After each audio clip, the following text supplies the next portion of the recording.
brought to you by Silver Pumps. Top quality और consistent performance के लिए सिर्फ सिल्वर पंप्स नाम याद रखना।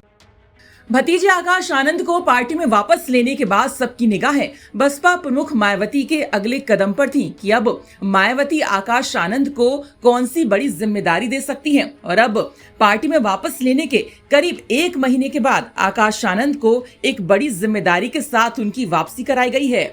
बता दें कि आज दिल्ली में हुई बैठक में मायावती के साथ आकाश आनंद भी नजर आए, जिससे उम्मीद थी कि शायद आज आकाश आनंद को कोई जिम्मेदारी मायावती दे सकती है और हुआ भी कुछ ऐसा ही।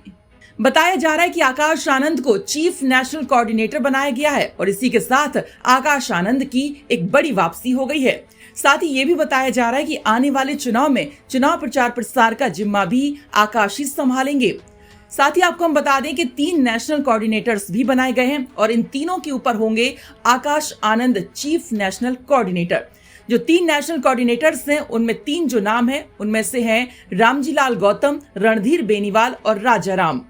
तो इसी के साथ आकाश आनंद की बड़ी वापसी के साथ जिम्मेदारी हो गई है। आपको हम बता दें कि मायावती ने आकाश आनंद को कुछ हफ्तों पहले नेशनल कोऑर्डिनेटर के पद से हटा दिया था, लेकिन उसके बाद आकाश आनंद के एक ट्वीट से नाराज हुई मायावती ने उन्हें पार्टी से ही निष्कासित कर दिया था, जिसके कुछ दिनों के बाद आकाश आनंद ने अपनी गलतियों को लेकर एक्स पर पोस्ट करके माफी मांगी थी और साथ ही गलतियां ना दोहराने की बात कही थी, जिसके बाद मायावती ने उनको पार्टी में वापस ले लिया था और अब पार्टी में वापस लेने के करीब 1 महीने के बाद आकाश आनंद को एक बड़ी जिम्मेदारी यहां पर दे दी गई है।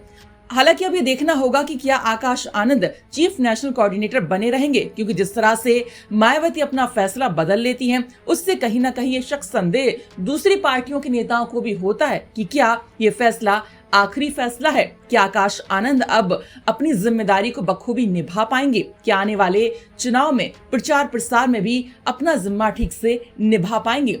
क्या आकाश आनंद पर किसी का प्रभाव तो नहीं पड़ेगा? क्या उनके ससुर उनके आड़े तो नहीं आएंगे? हालांकि इन सारे सवालों के जवाब भविष्य की गोद में छुपे हुए हैं। तो बहरहाल एक बार फिर से मायावती ने अपने भतीजे आकाश आनंद पर भरोसा जताया है और एक बड़ी जिम्मेदारी दे दी है। देखना ये होगा कि आकाश आनंद इसे किस तरह से निभाते हैं। लखनऊ से कुमार अभिषेक की रिपोर्ट।